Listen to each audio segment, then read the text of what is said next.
Puji Tuhan, selamat pagi buat kita semua dan jemaat Tuhan yang hadir pada saat ini. Sebelum kita melanjutkan ibadah kita, mari kita akan simak info sepekan.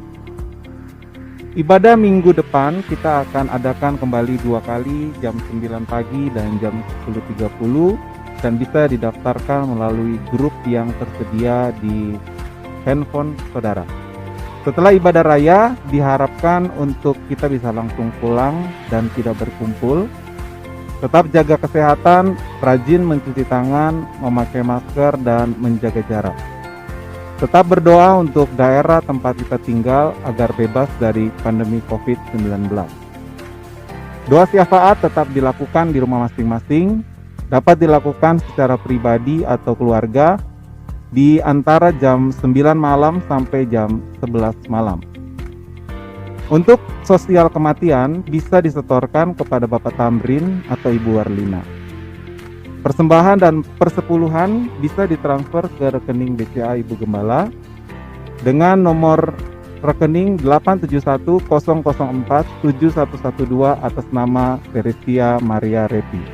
Puji Tuhan, selamat mengikuti ibadah pada saat ini. Tuhan Yesus memberkati. Puji Tuhan, selamat siang, salam sejahtera dalam Tuhan kita Yesus Kristus. Kembali kita berkumpul di tempat ini, kita akan beribadah kepada Tuhan. Begitu, mari kita siapkan hati dan pikiran kita memberikan yang terbaik di hari ini kepada Tuhan. Kita angkat pujian yang berkata, Bapa-Ku datang menyembah.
di hari ini Tuhan, kami Tuhan-Tuhan-Mu boleh dapat berkumpul di tempat ini Tuhan. Kami mau beribadah kepada-Mu Bapa. Kami berdoa serahkan ibadah kami ini Bapa, mulai dari awal pertengahan sampai berakhirnya Tuhan. Kami serahkan ke dalam tangan-Mu, biarlah kehendak-Mu Bapa yang terjadi bagi ibadah kami di hari ini Tuhan. Bapa, kami berdoa buat umat-umat-Mu yang mungkin masih dalam perjalanan menuju ke tempat ini Tuhan. Kami berdoa, kami serahkan mereka ke dalam tangan-Mu Tuhan. Tuntun mereka, bahkan mereka di tempat ini dengan keadaan yang selamat, supaya kami sama-sama berdoa beribadah kepada-Mu Tuhan. Kami berdoa buat kami semua yang ada di tempat ini Tuhan. Urapi setiap hati dan pikiran kami, supaya ibadah kami di hari ini kami mampu menyenangkan hati-Mu Tuhan. Kami buka ibadah ini Bapa hanya di dalam nama Tuhan Yesus Kristus. Haleluya. Amin. Haleluya. Haleluya. Kita akan bersorak bagi Tuhan. Kita akan pujian yang berkata, kecaplah dan lihatlah betapa baiknya Tuhan.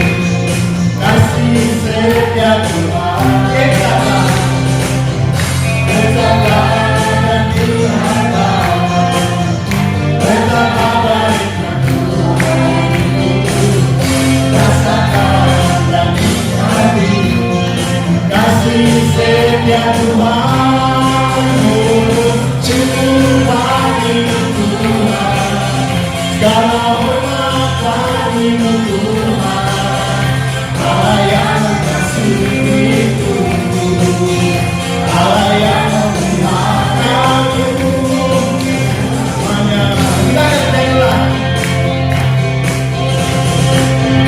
kecaplah dan lihatlah.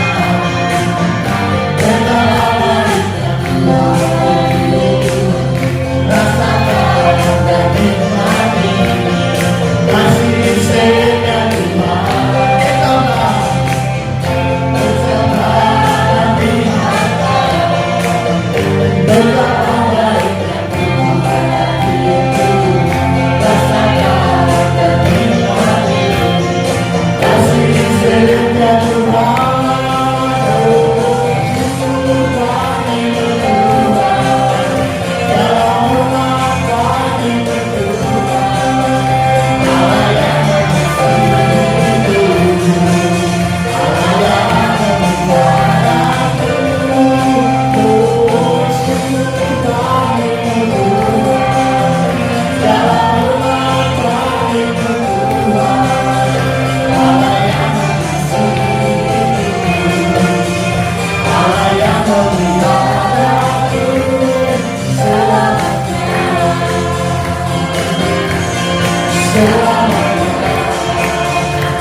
kuasa dan kaca mulia.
Kita memberikan yang terbaik buat kebenaran firman Allah di siang ini. Kita akan mendengarkan kebenaran firman Allah. Kita angkat pujian yang berkata, "Ku yakin Engkau hadir, ku yakin saat Kau berfirman."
kami siap untuk mendengarkan firman-Mu.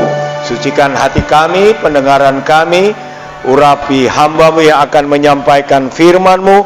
Dalam nama Yesus Kristus, kami akan mendengarkan firman Allah pada saat ini. Haleluya. Semua yang percaya katakan amin. Haleluya. Puji Tuhan. Saudara yang kekasih dalam Tuhan Yesus Kristus, beberapa waktu yang lalu kita sudah mempelajari dari Alkitab mengenai karunia motivasi, ya, di mana kita sudah adakan tes karakter, ya. Di dalam karunia motivasi itu ada 7, ya, kalau saya tidak salah ada 7, ya, di dalam Roma. Itu karunia bernubuat, melayani, menasehati, mengajar, membagi-bagikan, kemudian memimpin dan berkemurahan. Nah, itu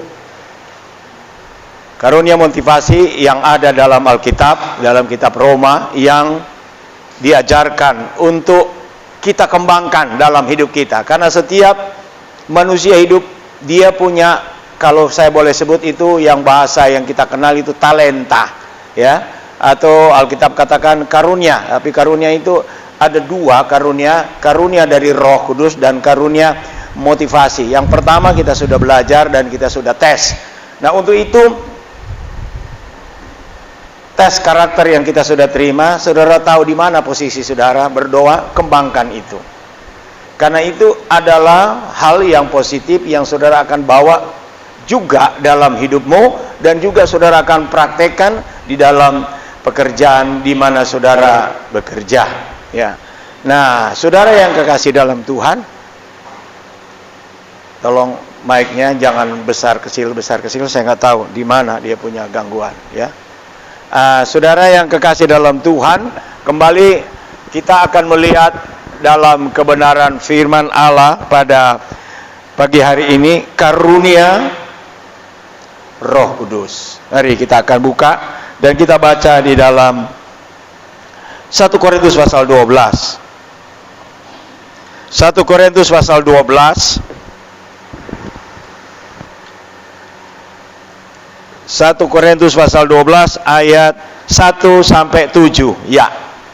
1 Korintus 12 ayat 1 sampai 7. Kita akan baca ayat-ayat ini bergantian, ya. 1 Korintus 12 ayat 1 sampai ayat yang ke-7. Saya akan mulai membacanya dalam ayat yang pertama, dan saudara akan lanjutkannya di dalam ayat seterusnya, ya. 1 Korintus pasal 12 ayat yang ke-7 mulai demikian. Tetapi kepada tiap-tiap orang dikaruniakan penyataan roh untuk kepentingan bersama.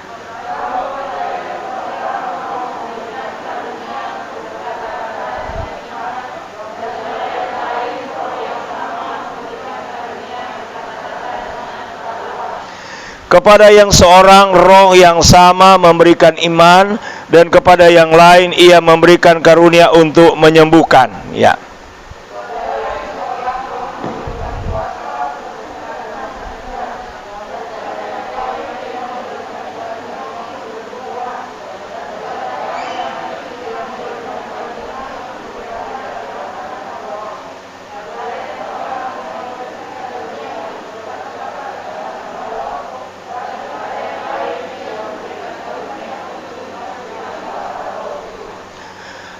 Baca bersama-sama ayat yang ke-11, 2, 3. Tetapi semuanya itu dikerjakan oleh roh yang satu dan yang sama, yang memberikan karunia kepada tiap-tiap orang secara khusus seperti yang dikehendakinya.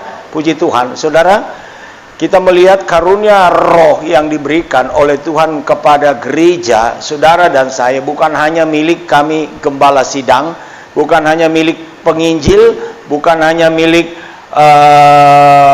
rasul, nabi atau guru, tetapi ini diberikan kepada gereja Tuhan, umat Tuhan, untuk kemuliaan Tuhan. Sekali lagi, untuk kemuliaan Tuhan, ya, bukan untuk kemuliaan saya, Mungkin saudara pikir, kalau saya dapat itu, saya seperti kalau saudara baca kisah bagaimana penginjilan Paulus dan Yohanes, kalau nggak salah, waktu Filipus pergi ke satu tempat, ketika Filipus melihat banyak orang yang mau yang bisa diinjili, lalu dia datang memanggil Paulus, Petrus dan kawannya untuk menginjil di daerah itu. Lalu ada seorang orang tukang sihir, ketika dia lihat Paulus punya karunia yang diberikan oleh Roh Kudus, dia mau beli, karunia kesembuhan. Tolong, saya mau beli karunia itu. Petrus bilang, kamu akan mati, karena karunia Roh Kudus itu tidak bisa dibeli dengan uang. Itu adalah pemberian Allah kepada mereka yang berkenan oleh Tuhan untuk diberikan. Tetapi untuk berkenan diberikan, tentu ada cara yang kita harus lakukan lebih dahulu, yaitu hidup kita benar di hadapan Tuhan. Hidup kita sesuai dengan perintah Tuhan ketika kita dibaptis, percaya dibaptis, kita dipenuhi dengan Roh Kudus. Itu dulu langkah awal. Baru kita akan mendapat karunia ini. Saudara yang sudah menerima anugerah Roh Kudus, jangan diam hanya sampai di berbahasa roh. Ada orang bilang berbahasa roh, karena kita lihat di dalam pembacaan kita pada saat ini ada karunia berbahasa roh. Tanda dipenuhi dengan Roh Kudus itu bahasa roh. Tetapi lanjutan dari bahasa roh yang dipenuhi, tanda dipenuhi adalah karunia.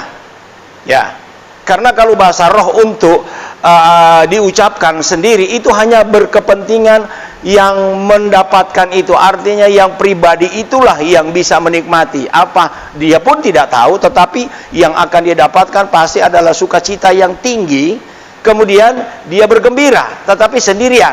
Tetapi kalau kita melihat di dalam pembacaan pagi hari ini adalah bahasa roh yang Tuhan gunakan untuk kepentingan bersama. Kita akan lihat, saya tidak bahas dulu bahasa roh ini, tetapi saya coba mau lihat kembali apa yang dikatakan di dalam pembacaan kita yang pertama tadi. Tetapi kepada tiap-tiap orang dikaruniakan penyataan roh untuk kepentingan bersama. Penyataan, artinya perbuatan dari roh sendiri, bukan perbuatan manusia, tetapi dari roh itu sendiri dia berikan. Penyataan ini dia berikan. Pernyataan dan penyataan beda. Pernyataan itu manusia yang bilang pernyataan, saya bikin pernyataan. Tapi kalau penyataan itu Tuhan yang nyatakan dirinya, hidupnya melalui kita untuk kita berkarya atas nama Dia. Mengapa Roh Kudus diberikan? Saya sudah beritahu beberapa waktu yang lalu, Roh Kudus diberikan kepada kita untuk menggantikan Yesus, melakukan karya-karya Yesus di bumi ini. Jadi kita bukan hanya berhenti kepada orang percaya, bukan hanya berhenti kepada kita dipenuhi dengan Roh Kudus, tidak. Tapi Tuhan ingin kita melangkah lebih dalam atau lebih jauh, karena di dalam kehidupan kita Tuhan inginkan karunia Roh Kudus atau karunia karismatik ini berkarya atau melakukan sesuatu untuk kepentingan bersama. Sekali lagi, bukan untuk kepentingan pribadi, kepentingan bersama. Coba kita lihat dulu, apa yang dikatakan, saya nggak akan baca 9, karena dalam karunia roh ini ada 9. Saya mungkin hanya ambil beberapa, sebab kepada yang seorang roh memberikan karunia berkata dengan hikmat. Hikmat, ada kalanya beda-beda tipis, hikmat manusia dan hikmat Allah, Seperti saya waktu yang lalu, saya uji ketika kita mau mulai ibadat, kawan-kawan dari pendeta-pendeta, bukan orang biasa. Ketika kita dibilang gak boleh ibadat, lalu kemudian dibuka waktu untuk ibadat, kawan-kawan bilang begini, pakai hikmat dong kamu, pakai hikmat. Pemerintah memang sudah bilang iya, tapi kamu pakai hikmat, kan ada COVID di situ. Saya waktu dengar ini, benar juga. Dalam hati saya, benar juga, itu tidak salah. Tapi saya harus timbang, apakah hikmat ini dari Allah atau hikmat dari manusia? Karena hikmat dari manusia itu rata-rata, semua orang berhikmat. Tapi hikmat dari Allah tinggi. Lalu saya berdoa, Tuhan, saya nggak tahu bagaimana menjawab situasi yang ada. Menakutkan memang COVID waktu bulan Maret datang, semua orang nggak tahu bagaimana mereka akan lakukan. Yang ada dalam hati ini takut, ngeri, ya, cemas. Tidak ada sesuatu yang kita bisa katakanlah membuat kita tenang. Tidak. Tapi saya berdoa, Tuhan, berikanlah aku hikmat. Bagaimana cara saya akan memperlakukan jemaat? Nah, setelah saya berdoa, Roh Kudus ingatkan, lakukan perjamuan Tuhan.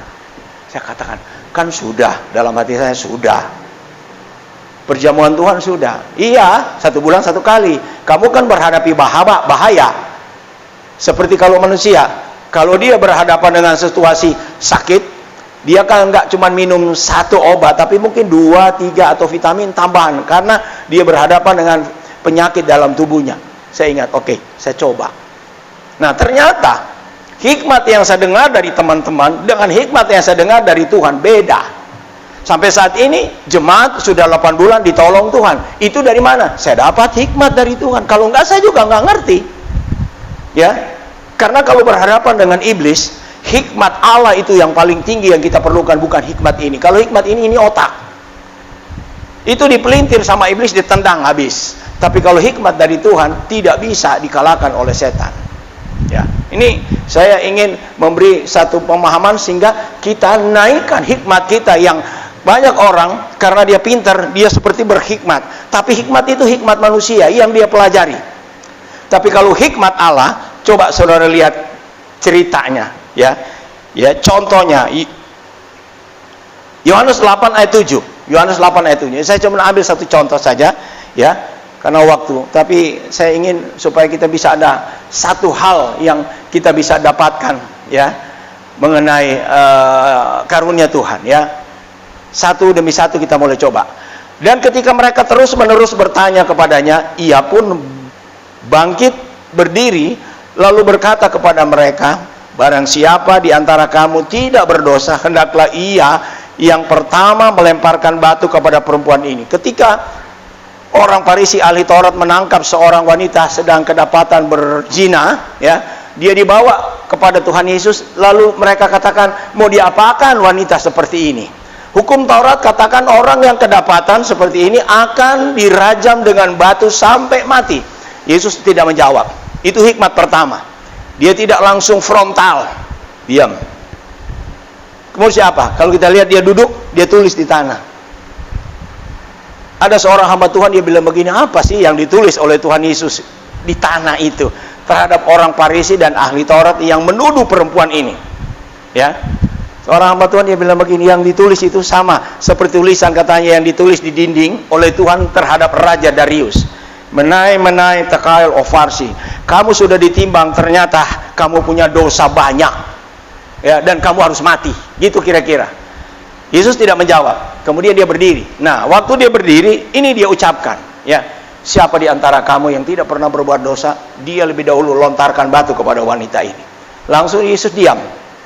Ya, itu kata hanya beberapa kata. Tapi inilah kata-kata hikmat yang tidak bisa dibantah. Yang dihadapi ahli Taurat, orang Farisi, yang orang-orang yang cari salah melulu, ya, cari salah. Saya bersyukur di dalam karunia motivasi tidak ada karunia kritik dan perbantahan.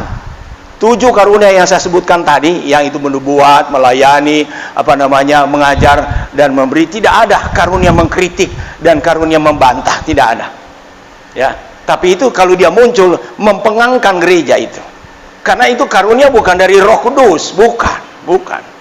Karunia itu bukan dari Tuhan, bukan. Ya, ini karunia orang Farisi.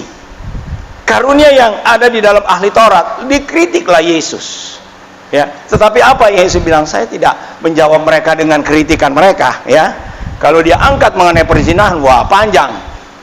Mereka kan sudah tahu Yesus asalnya dari mana. Yesus turunannya mulai dari Rahab, wanita sundal.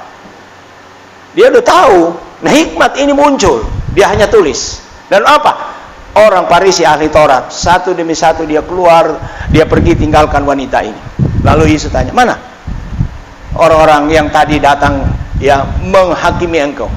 Udah pergi satu-satu. berarti mereka juga orang berdosa. Nah, inilah hikmat yang Tuhan inginkan ada dalam hidup setiap anak Tuhan. Menjawab pertanyaan dunia itu dengan perkataan yang dari Tuhan ada di hati kita. Bukan sembarangan, bukan ngawur. Terjadi sekarang dialog yang ada di ruang angkasa sana antar Kristen dan ini, wah hantam sana, hantam sini. Nggak ada yang kalah. Orang kalau sudah dialog, aduh debat, nggak akan ngadu kalah. Dia kalah, besok saya datang lagi.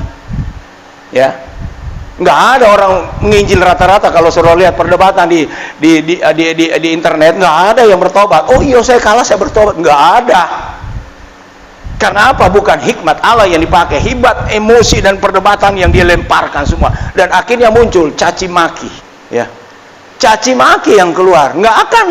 Nah, sekarang kita minta hikmat dari Tuhan, sehingga kalau kita berhadapan dengan saudara kita dari Kedar, dia paling suka kita dipancing, emosi kita naik, dan ketika emosi kita naik itu dia mau, ya.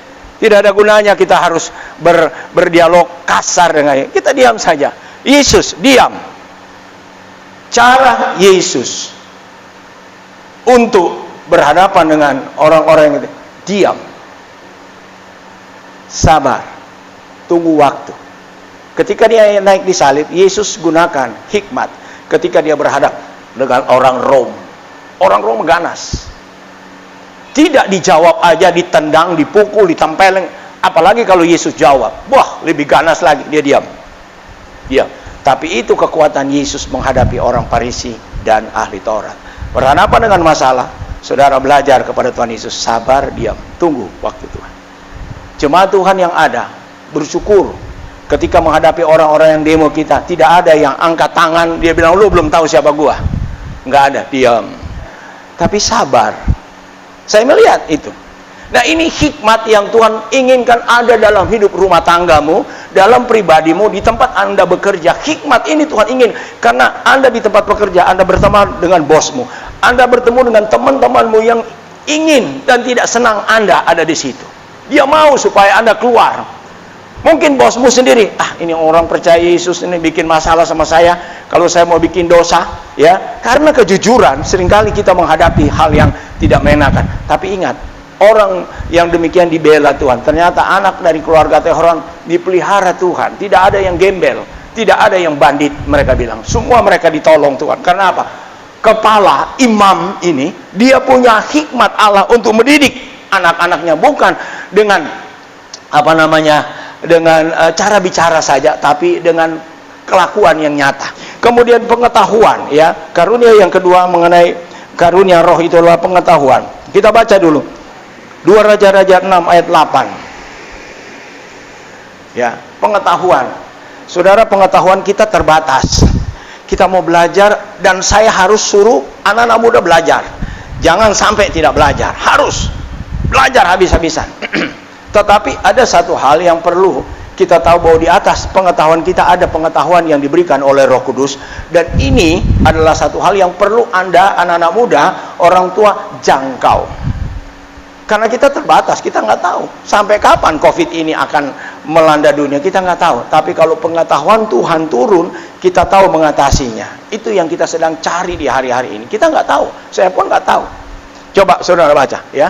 Raja negeri Aram sedang berperang melawan Israel. Ia berunding dengan pegawai-pegawainya, lalu katanya, ke tempat ini dan itu haruslah kamu turun menghadang. Terus, tetapi abdi Allah menyuruh orang kepada Raja Israel mengatakan, awas, jangan lewat dari tempat itu, sebab orang Aram sudah turun menghadang di sana. Sebab itu Raja Israel menyuruh orang-orang ke tempat yang disebutkan abdi Allah kepadanya. Demikian Elisa memperingatkan kepadanya supaya berawas-awas di sana, bukan sekali dua kali saja. Lalu mengamuklah hati Raja Aram tentang hal itu.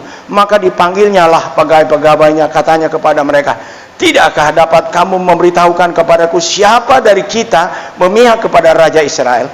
Tetapi berkatalah salah seorang pengawainya, tidak tuanku raja, melainkan Elisa, nabi yang di Israel. Dialah yang memberitahukan kepada Raja Israel tentang perkataan yang diucapkan oleh tuanku di kamar tidur. Kisah ini waktu orang Israel akan diserbu oleh orang Aram, mereka akan dijepit dari semua penjuru, ya. Mereka cari di mana kesempatan mereka akan berhadapan atau masuk ke Yerusalem. Tetapi Tuhan kasih pengetahuan kepada Elisa, dia beritahu, kamu jangan turun di jalan itu, kamu menghindar, kamu jangan pergi situ, kamu pergi tempat lain, kamu pergi. Nah, rupanya beberapa kali orang Aram datang untuk menjebak orang Israel, mereka nggak jumpa, mereka nggak ketemu orang Israel, tentara Israel nggak ketemu, karena mereka ingin habisin satu-satu, ya, sedikit-sedikit orang tentara Israel. Lalu ada di antara pembantu raja, dia bilang, raja tanya kepada mereka, siapa pengkhianat?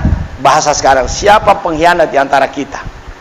Setiap kali saya rencanakan sesuatu, kok dijawab di sana dengan satu tindakan yang bisa melemahkan apa yang menjadi strategi dan rencana saya.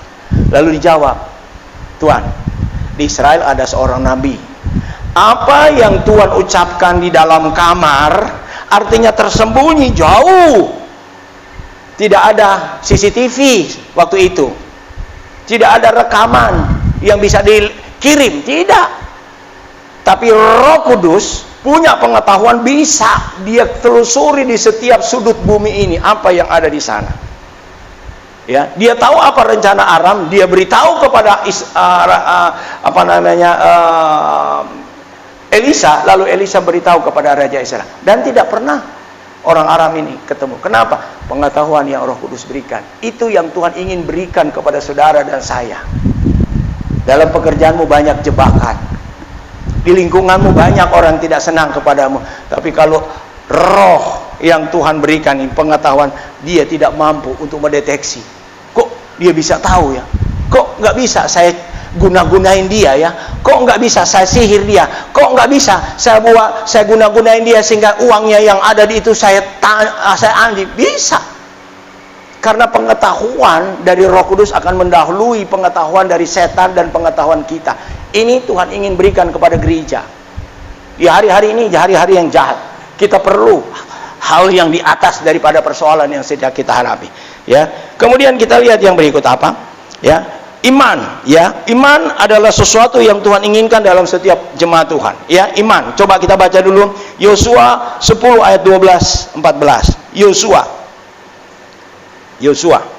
Nah, ini adalah seorang manusia biasa, sama seperti saudara dan saya, tapi hebat imannya.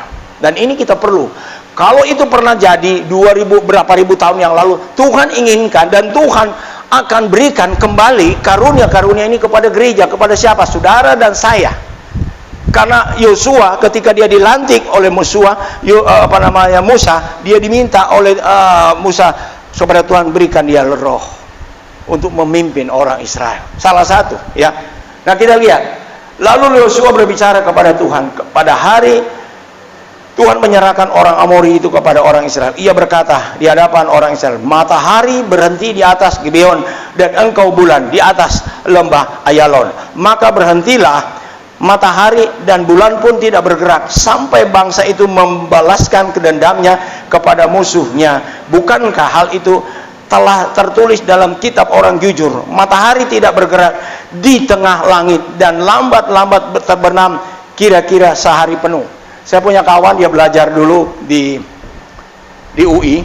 Nah, dia sebenarnya dari bagian kriminologi, tapi dia suka bicara dengan bagian antropologi atau ilmu perbintangan. Lalu dia tanya ayat ini. Waktu itu kami sama-sama guru sekolah minggu di Tebet. Benarkah pernah bumi ini berhenti pada porosnya? Ada satu hari.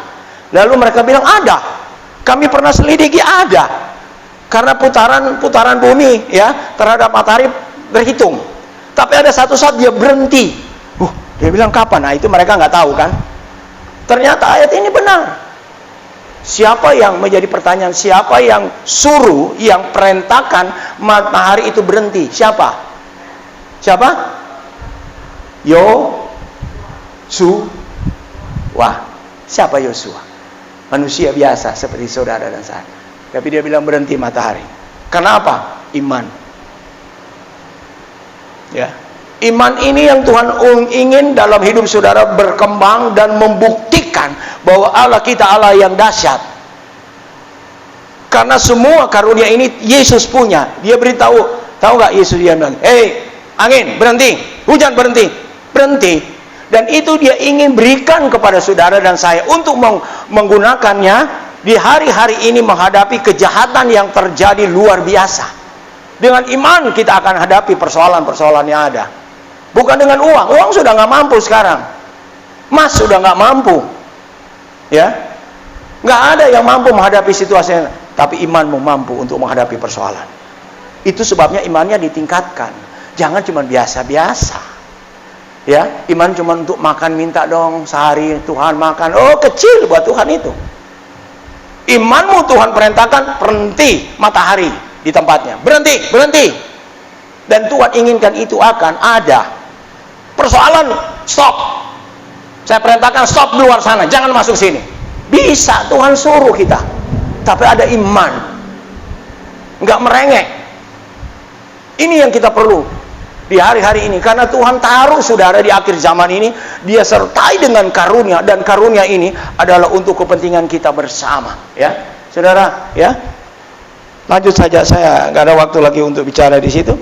Menyembuhkan, ya, saudara. Ya, kalau saudara lihat, karunia-karunia ini adalah karunia yang Tuhan berikan kepada gembala, kepada penginjil, kepada rasul. Salah satu yang kita tahu beberapa waktu yang lalu dia menggemparkan Jakarta, pendeta Benny Hinn, karena apa?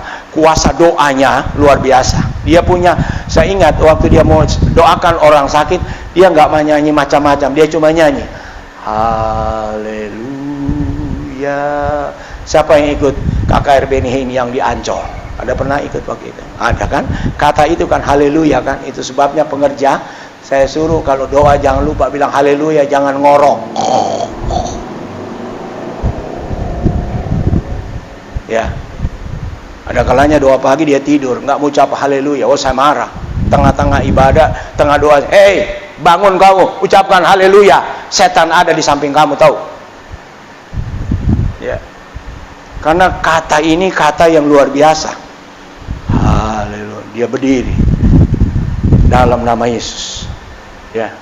Orang timpang berjalan, loncat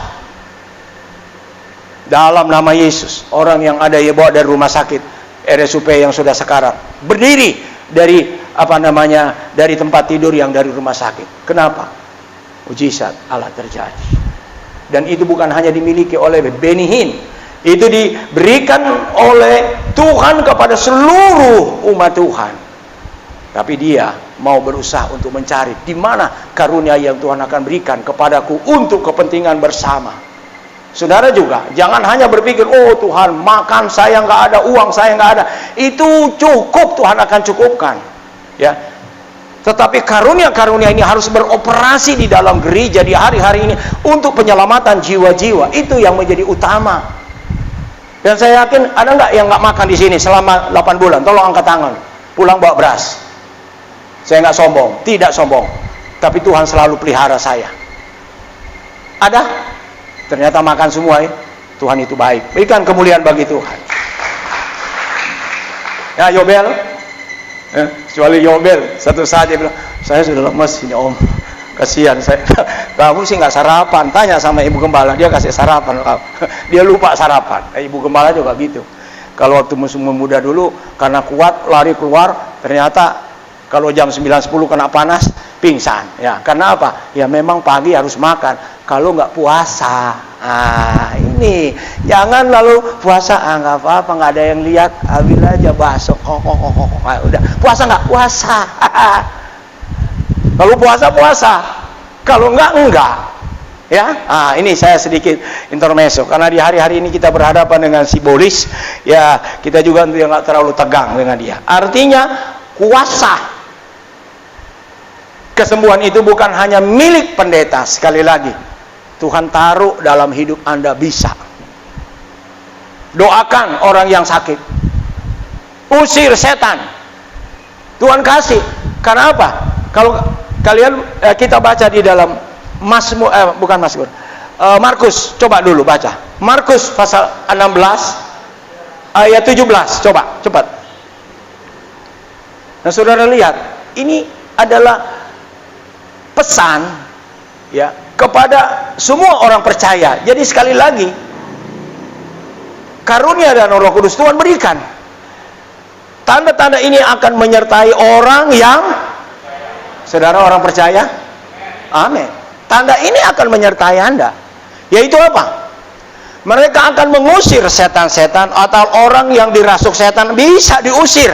Tetapi lewat baptisan air dulu. Jangan tiba-tiba orang Kristen bisa usir setan. Setan itu akan balik masuk kepadamu. Ketika Anda dibaptis, maka Anda diberikan pengakuan dari sorga. Inilah anakku yang kukasih, kepadanya aku berkenan. Menggunakan namaku usir setan. Itu artinya. Jadi jangan kalau nggak dibaptis coba-coba usir setan. Ya, setan akan loncat masuk kepadamu dan Anda yang akan kerasukan setan. Orang itu bisa berhenti, Anda yang kerasukan. Jadi jangan coba-coba. Sekali lagi, ini tanda-tanda yang diberikan kepada orang percaya yang sudah melalui proses Markus 15:16. Pergi beritakan Injil. Ya. Siapa yang percaya dibaptis selamat. Nah, ini kaitannya ada. Kemudian apa lagi? Mereka akan berbicara dalam bahasa-bahasa yang baru bagi mereka. Itu dipenuhi dengan Roh Kudus. Ya, betul. Akan dapat karunia bahasa roh. Mereka akan memegang ular, ya. Memegang ular, ya. Dan sekalipun mereka minum racun maut, mereka tidak akan mendapat celaka, ya. Mereka akan meletakkan tangannya atas orang sakit dan orang itu akan, kecuali saya, mati. Saya bilang terang-terang, tapi ada maksud Tuhan. Ya. Lalu saya di rumah sakit itu sudah tahu, kalau udah sekarat, Dr. Firdaus sudah bilang, panggil aja pendeta. Udah tahu mau serahkan. Nah, itu bagian saya. Ini kan semua. Tapi ada juga, kalau kita mau doa orang sudah sekarat, sudah berbulan-bulan, ya memang hanya Tuhan yang bisa. Saya berapa kali ketemu. Artinya apa? Tuhan tolong ampuni orang ini, tolong dikuasai dia kuasai oleh roh jahat, dia punya jimat, dia punya segala macam, dalam nama Yesus saya putuskan. Ada satu saat saya berdoa, sementara berdoa mau serahkan, dia sudah sekarat, dia bilang begini, pesan sama salah satu kawan, bilang, tolong ambilin daun kelor, saya mesti makan daun kelor baru mati. Saya bilang, sudah di sini, sudah sekarat di rumah sakit Pertamina, minum daun kelor barang apa lagi itu saya nggak ngerti. Stop, Anda orang Kristen, stop, jangan ikut maunya dia, itu setan, saya bilang. Rupanya dia ada simpanan di tubuhnya, dikasih susuk, tapi dia nggak ngaku waktu dibaptis, dia nggak ngaku. Nah, waktu mati susah, gelisah, padahal sudah sekarat. Saya bilang stop, saya mau minta dari Tuhan, saya doa, Tuhan, saya lepaskan orang ini. Kalau dia ada salah, ada dosa, kalau dia ada Tuhan, saya putuskan dalam nama Tuhan. Itu nama Tuhan Yesus punya kekuasaan yang hebat. Dalam nama Yesus, Tuhan. Saya serahkan dia sudah sekarat. Dalam nama Yesus, pergi. 3 jam kemudian dia berangkat. Tapi bukan karena daun kelor. Saya mau tanam daun kelor karena ada Herbalife. Saya oh bagus itu untuk kesehatan. Tapi bukan untuk usir setan ya. Saya nggak mau dengar ada jemaat di sini. Oh udah nggak mempan doa, ambil daun kelor aja. Boleh, itu sebagai vitamin, obat oleh. Nah, kita punya Roh Kudus. Ya, kesembuhan itu Tuhan berikan bagi saudara untuk kita praktekkan dalam hidup ini, ya. Ya, terakhir saudara, nubuat. Nubuat adalah satu pesan yang pasti, ya. Karena kalau kita baca dalam Yoel pasal 28, Tuhan akan berikan kepada anak-anak muda nubuat. Kemudian kita baca juga di dalam karunia motivasi di dalam Roma pasal 12 dimulai dengan karunia nubuat, melayani, mengajar, memimpin dan seterusnya. Kemudian di sini muncul lagi kata nubuat. Bukan lubuat, nubuat. Dan ini Tuhan berikan secara umum. Apa arti nubuat itu? Ketika kita hidup dalam urapan dan pimpinan Tuhan, kata-kata kita ini menjadi berkat. Contoh, kata-kata dari Yusuf dan kata-kata dari Daniel. Setiap kali dia ucapkan kata-kata itu berhasil. Dan Tuhan ingin kata-kata kita bukan untuk bohong, ya. Kata-kata kita bukan untuk berkata-kata najis, tapi kata-kata kita untuk berkata yang benar. Tolong pemerintah udah susah. Kalau kita ikut-ikutan kasih berita hoax, berita bohong, berita yang tidak benar, maka kita akan dihukum. Dan itu tidak benar. Bohong, hoax itu dari setan, bukan dari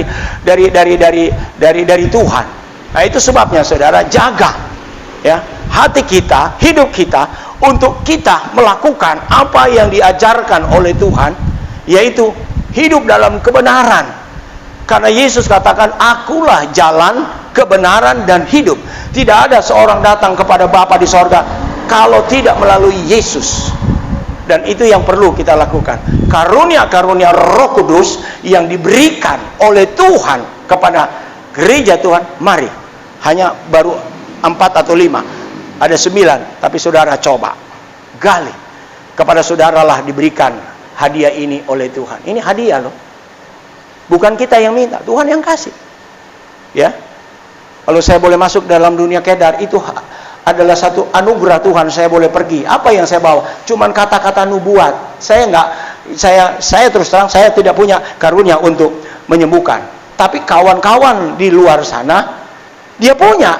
Ustadz, ada seorang sudah kena kanker stadium 4, dia berdoa, sembuh. Kenapa? Karunia Tuhan berikan sama dia. Nah, inilah sedikit yang saya ingin sampaikan, supaya kita jangan cuman hanya sampai seperti orang percaya, orang Kristen, cukup sampai di sini. Saat ini kita sedang buktikan bahwa Allah kita Allah dahsyat. Dia memberikan kemampuan buat saudara yang akan sama dengan Yesus. Bayangkan kita menjadi sama seperti Yesus, tapi itulah yang Yesus mau.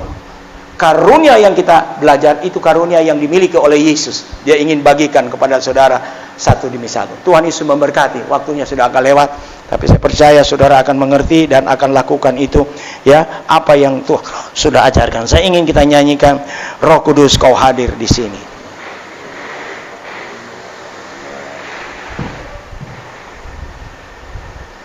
Puji Tuhan.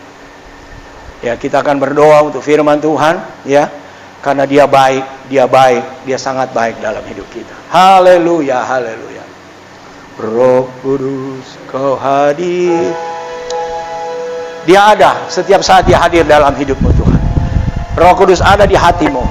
Ketika Anda percaya, itu produk Roh Kudus. Ketika Anda dibaptis, itu produk Roh Kudus. Apalagi ketika Anda dipenuhi, ya, maka itu adalah kehendak dari Roh Kudus. Karena dalam hidupmu Tuhan panggil karena Anda orang yang bisa dipercaya. Sekali lagi, bisa dipercaya oleh Tuhan. Banyak orang yang tidak bisa dipercaya oleh Tuhan karena dari hidup sampai mati dia tidak pernah mengenal Yesus, karena dia tidak berkenan dan tidak percaya kepada Tuhan. Itu saudara hebat.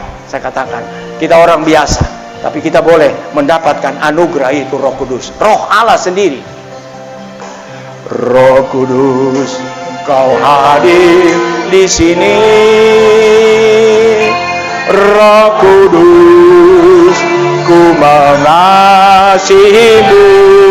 Haleluya.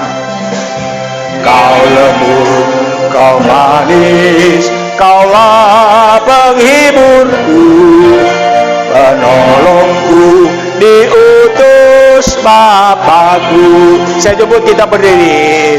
Ku buka hati untuk Roh-Mu Tuhan. Ku buka hati menyembah-Mu Yesus. Jamahlah kami, penuhi kami dengan kuasa Allah Maha Tinggi. Ku buka hati untuk Roh-Mu Tuhan. Amin. Ku buka hati menyembah-Mu Yesus. Jamahlah kami, penuhi kami dengan kuasa Allah Maha Tinggi. Dengan kuasa Allah Maha Tinggi. Terima kasih Tuhan, hamba-Mu telah berhenti berbicara, tapi kami percaya Roh Kudus akan mengingatkan terus akan membuat umat Tuhan terngiang-ngiang di hati mereka. Betapa hebat mereka diberikan anugerah Tuhan untuk dipenuhi oleh Roh Kudus dengan karunia-karunia. Setiap kali Tuhan kami menyampaikan firman Allah, Roh Kudus meteraikan di hati mereka. Dan saat ini hamba mau berdoa juga, biarlah Roh Kudus meteraikan di hati daripada umat-umat-Mu firman Allah yang luar biasa ini, dan mereka praktekkan di rumah mereka.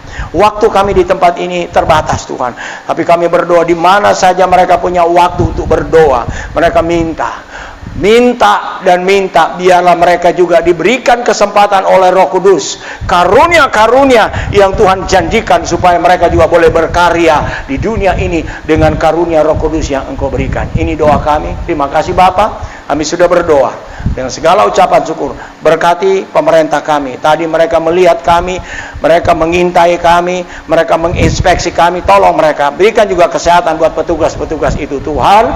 Sebagaimana Engkau sudah tolong kami, tolong juga petugas Satpol PP, polisi, TNI yang sedang menjalankan tugas mereka pada hari Minggu ini di seluruh Jakarta, supaya Tuhan jaga dan lindungi mereka bersama keluarga mereka. Dalam nama Yesus kami sudah berdoa dan mengucap syukur. Haleluya. Semua yang percaya katakan amin. Puji Tuhan, kita akan menutup ibadah kita. Saya mengundang kita semua bangkit berdiri. Kita angkat pujian yang berkata, kiranya Engkau berkati.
beraktivitas,